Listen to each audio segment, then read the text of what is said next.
Hi folks, Debbie Ray here, the gardener wife. Today's project is going to be to cut down the hydrangeas, Annabelle hydrangeas. No growth has started on them yet. And last year I waited too long, so they were leafing out to the top of the branches, and I didn't cut them down at all. Plus I need to move some of these because they're crowding out my bench and other things planted here.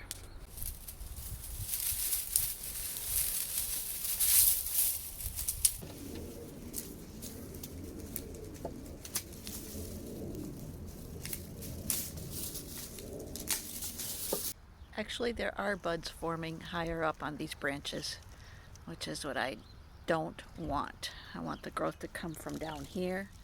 There's one bud starting there where I've already cut. And these new branches that come up will be thicker stems, and will get bigger blooms for me. Okay, this one is done. You can see the wire supports that I use to hold them up when they're blooming, especially after rain. Good to have something around it. And now I will do all of these here.